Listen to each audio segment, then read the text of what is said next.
کا وہ ایک منظر وہ بھی دکھا دوں میں کہ جب جنگ بدر واقع ہوئی 313 نہتوں کے مقابلے میں 1100 لڑنے آئے تھے. ایک روایت 1000، ایک کی 1100، دو روایتیں. یہ 313 اپنے عقیدے اور اپنے اسلام کو بچانے کے لیے جدوجہد کر رہے ہیں.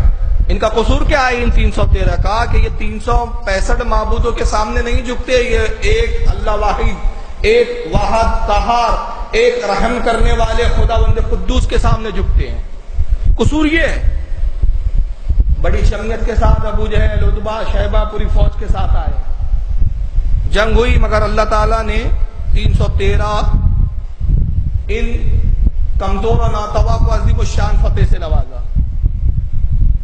مشرکین کو شکست ہوئی، بہت سارے گرفتار ہوئے، زنجیروں میں جکڑ کے لایا گیا ہے. آقا صلی اللہ علیہ وسلم فرماتے ہیں تم میں سے جو جزیہ دے دے، ٹیکس دے دے، فدیہ دے دے، معاف کیجیے گا جزیہ نہیں فدیہ، فدیہ دے دے وہ آزاد ہے. فدیہ کیا ہے؟ ایک رقم دے دے، اور وہ رقم اس لیے کہ یہ ایک جرمانہ ہے، ایک پنشمنٹ ہے تمہارے لیے. اور جرمانہ اس لیے عائد کیا جا رہا ہے کہ تم نے مسلمانوں کو بے قصور قتل کیا ہے، تم نے مسلمانوں کا جینا حرام کیا، تم نے ہر وہ ممکن کوشش کی کہ اسلام کو ختم اور فنا کر دیا جائے.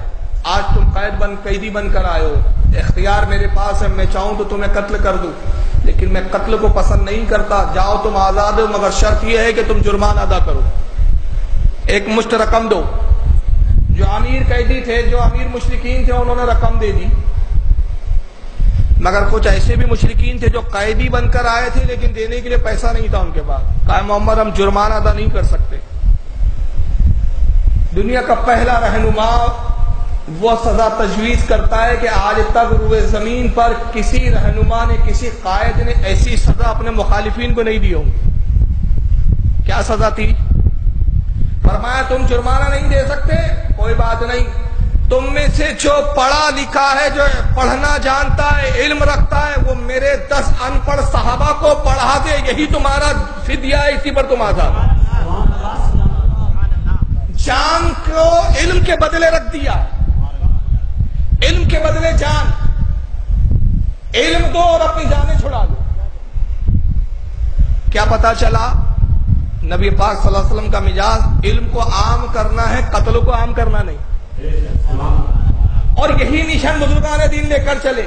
اسلام محبتوں سے پھیلا. آپ پوری تاریخ اسلام اٹھا کر دیکھ لیجئے. داتا گنج بخش لاہوری جب ہندوستان آئے، کوئی تاریخ کا لکھنے والے نے کبھی نہیں لکھا کہ تلوار تھی اور آپ ڈھال اور تلوار لے کر آئے ہو، فوج کے ساتھ آئے ہو. نہیں، یہ فقیر لوگ تھے، ہاتھ میں ان کے کاشے ہوتے تھے، ان کی بغلوں میں مسلح ہوا کرتے تھے، سروں پہ ایک سادہ کپڑوں کا امامہ ہوتا تھا، ہاتھوں میں تسبیح ہوتی تھی، اور جہاں یہ مسلح بچھا دیتے، محبت کے چند جملے ان کی زبان سے جب نکل جاتے تو مشرکین اور کفار دیکھ کر کہتے کہ جب ان کی بولی میں اتنی مٹھاس ہے تو ان کے آقا محمد کی بولی میں کتنی مٹھاس ہوں گی. اسلام پھیلتا رہا. غریب نواز ہندوستان میں آئے ہیں، نام ہی بتا رہا ہے کہ وہ غریبوں کو نوازنے آئے تھے، قتل کو عام کرنے نہیں آئے تھے. جس کا لقب ہی غریب نواز بن گیا، آج کافر بھی ہے تو غریب نواز ہی کہتا ہے. معین الدین جس کا لقب ہو، دین کو زندہ کرنے آئے تھے، محبت سے دلوں کو جیتا ہے ان لوگوں نے. اپنی مٹھاس بھری بولیوں سے اسلام کی طرف راغب کیا انہوں نے. حضرت غریب نواز کی محبت کی تبلیغ کا عالم کیا تھا؟ ہندوستان کی تاریخ میں واحد سرکار غریب نواز کی ذات ہے جنہوں نے سب سے بڑھ کر تبلیغ فرمائی، اور سب سے بڑی تعداد جو حضرت غریب نواز کے دست حق پر اسلام قبول کرتی، اس سے پہلے اور اس کے بعد بھی آج تک اتنی بڑی تعداد کسی کے ہاتھ پر اسلام لاتے ہوئے نظر نہیں آتی ہے. کتنے لوگ تھے، مورخین نے اور علماء نے بیان کیا، 90 لاکھ لوگ سرکار غریب نواز کے ہاتھ پہ اسلام قبول کرتے. 90 لاکھ لوگ، چھوٹی بڑی تعداد ہے. اور پھر مشن آگے بڑھا. بختیار کاکی، خواجہ نظام الدین اولیاء، بابا فرید گنج شکر، اور اس کے بعد حضرت نظام الدین اولیاء، حضرت صابر پیا کلیری، حضرت امیر خسرو، خواجہ بندہ نواز گیسو دراز، نصر الدین چراغ دہلوی سلسلہ بڑھتا رہا حضرت واری سے پاک اور پھر حضور اعلی حضرت تک. سب کی تعلیم دیکھ لیجئے, کسی کے ہاتھ میں تلوار نہیں. آپ دیکھیں کسی کے ہاتھ میں قلم ہے تو کوئی اپنی زبان سے اسلام پھیلا رہا ہے تو کوئی اپنی قلم سے اسلام پھیلا رہا ہے. ان صوفیہ اور بزرگوں کے ہاتھ میں تلوار نظر نہیں آئی. انہوں نے محبت کی تلواروں سے لوگوں کے دلوں کو اپنی طرف راغب کیا. لیکن اسلام کی تاریخ میں یہ بدنما دن بھی ہمیں دیکھنا تھا کہ وہ صوفیہ اکرام, وہ اولیاء اکرام جو محبت سے تبلیغ کرتے تھے, ایک مسلمانوں میں ایسا بھی طبقہ پیدا ہوا جنہوں نے سب سے پہلے ان بزرگان دین کی تکفیر کی. معاذ اللہ, جنہوں نے لاکھوں کو اسلام دیا انہوں نے اپنے عقیدے میں یہ بنایا کہ یہ سب سے پہلے سب سے بڑے مشرک تھے. وہ غریب نواز جس نے 90 لاکھ لوگوں کو اسلام دیا, جماعت کے ٹھیکیداروں نے کہا کہ غریب نواز نے, حضرت معین الدین چشتی نے کوئی اسلام نہیں پھیلایا, بلکہ معاملہ تو یہ ہے کہ یہ تو سب سے بڑے قبر پجوا تھے, سب سے بڑے بدعتی, سب سے بڑے مشرک. وہ دلیل میں بھی آپ کو دوں گا آگے. اور آج مختلف جماعتیں جو اسلام کی ٹھیکیدار بن کے گھوم رہی ہے, اسلام پھیلانے کا دعویٰ ہے. آج دعویٰ ہے کہ سب سے بڑھ کر ہم اسلام کو فروغ دے رہے ہیں. کسی تنظیم نے اپنا نام رکھا ہے القاعدہ, کسی نے اپنا نام رکھا ہے جیش محمد. نام دیکھیں آپ, جیش کہتے ہیں لشکر کو, محمد کا لشکر. القاعدہ جو قاعدے کے مطابق کام کر رہا ہو, جیش محمد, محمد کا لشکر. طالبان. اور آئیے ادھر, آپ جتنے دنیا بھر کے آپ مجھ سے زیادہ بہتر جانتے ہیں, ISI کیا فل فارم ہے؟ اسلامک اسٹیٹ, اسلامی ریاست. نام اسلامی ہے سب. کسی نے اپنا نام رکھا داعش. مختلف جماعتیں, نام الگ الگ, مشن سب کا ایک. مشن کیا ہے؟ دعویٰ ہے اسلام کو پھیلا رہے ہیں. کام وہ کر رہے ہیں کہ غریب نواز نے 90 لاکھ لوگوں کو اسلام دیا. سنیں, میں ایک جملہ کہہ رہا ہوں, غریب نواز نے 90 لاکھ لوگوں کو اسلام دیا. رب کائنات نے جن کی قسمتوں میں اسلام لکھا تھا, طریقہ کار وہ ہے غریب نواز کا, انداز تبلیغ وہ ہے غریب نواز کا. جن کی قسمت میں اسلام تھا اسلام کی طرف آ گئے, جن کی قسمت میں اسلام نہیں تھا اسلام نہ لائے, مگر غریب نواز سے بدزن نہ ہو سکے, اسلام سے بدزن نہیں ہے. کفر کی حالت میں ہو کر بھی جب بارگاہ غریب نواز میں پہنچتے ہیں تو ادب سے سر جھکے ہوئے نظر آتے ہیں. یہ طریقہ کار.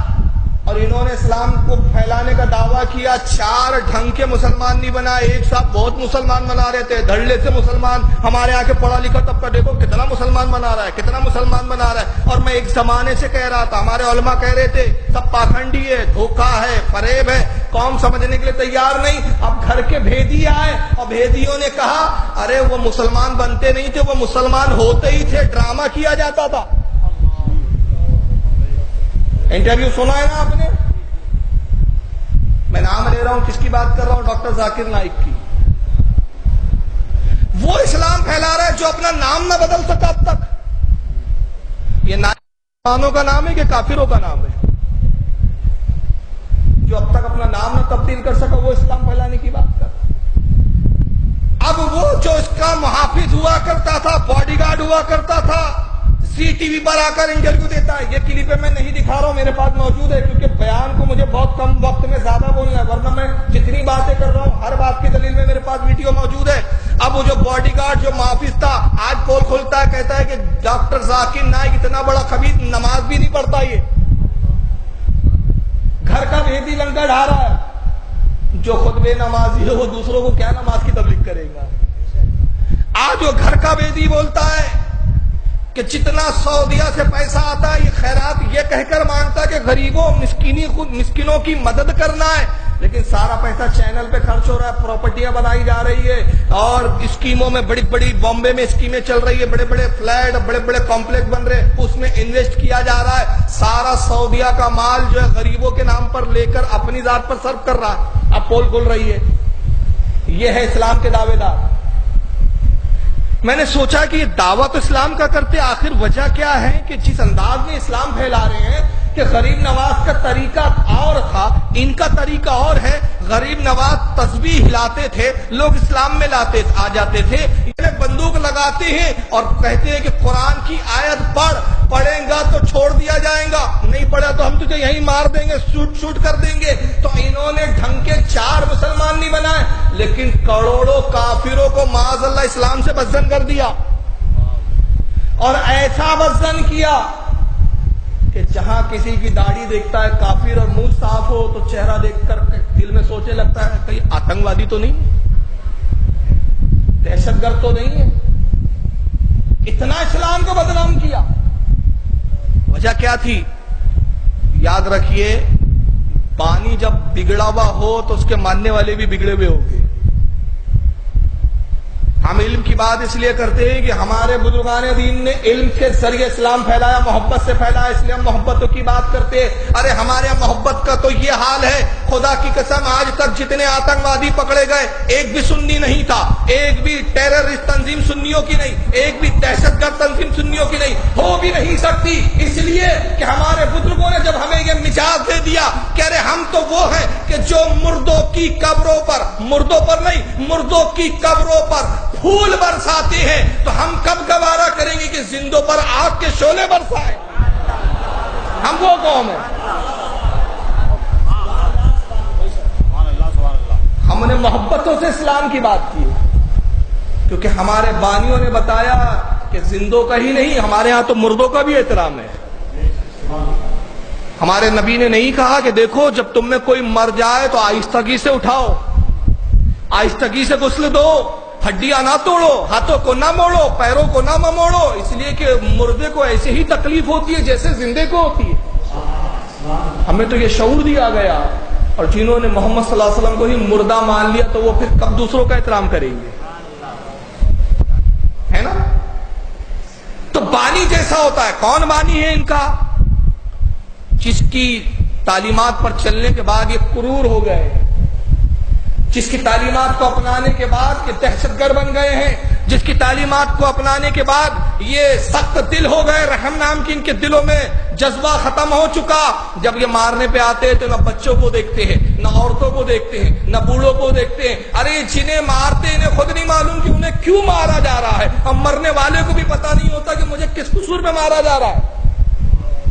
یہ جنگ کی نوعیت ہے ان کی. کون ہے وہ کرور ان کا رہنما؟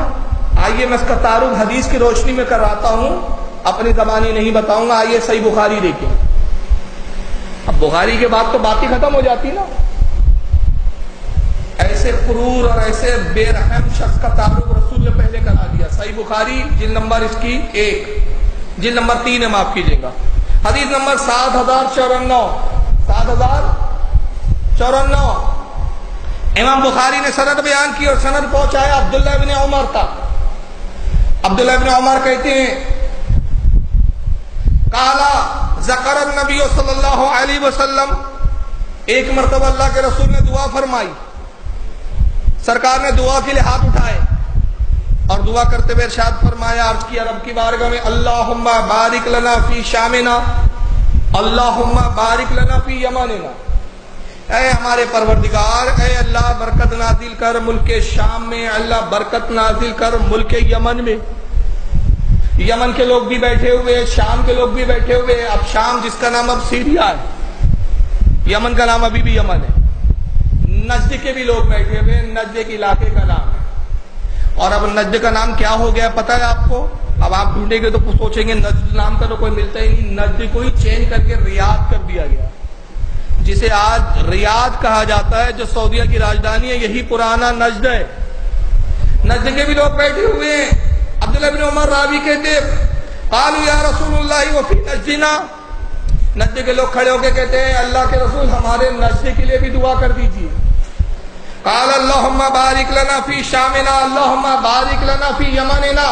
آقا نے پھر دوبارہ دعا کی اور کہا اللہ برکت نازل کر ملک شام میں، برکت نازل کر ملک یمن میں۔ قالوا یا رسول اللہ وفی نجدنا، پھر نجد کے لوگوں نے کہا اے اللہ کے رسول نجد کے لیے بھی دعا کر دیجئے۔ فآظنہ قال فی الثالثہ، حضرت عبداللہ ابن عمر کہتے ہیں میرا خیال یہ ہے نبی نے 3 مرتبہ دعا کی اور انہوں نے تینوں مرتبہ یہی کہا اے اللہ کے نبی نجد کے لیے دعا کرے، نجد کے لیے دعا، نجد کے دعا۔ اور جب 3 مرتبہ کہہ چکے تو آقا صلی اللہ علیہ وسلم نے 4تھی مرتبہ کیا ارشاد فرمایا؟ ارشاد فرمایا هناك الزلازل والفتان وبها يطلو قرن الشیطان، فرمایا میں اس نجد کے لیے دعا نہیں کروں گا اس لیے کہ وہ زلزلوں کی جگہ ہے، وہ فتنوں کی جگہ ہے، فتنے وہاں ہوں گے، خرافاتیں وہاں ہوں گی، اور یہی نہیں وبها يطلو قرن الشیطان، وہاں سے شیطان کا سنگ نکلے گا، شیطان کا گروہ نکلے گا۔ کون نکلا وہاں سے؟ ایک بات مجھے ایک ذہن میں آ رہی ہے، آقا نے اس حدیث میں ایک بڑی خاص بات ہے اس حدیث میں جو رسول اللہ نے جو بیان کی ہے۔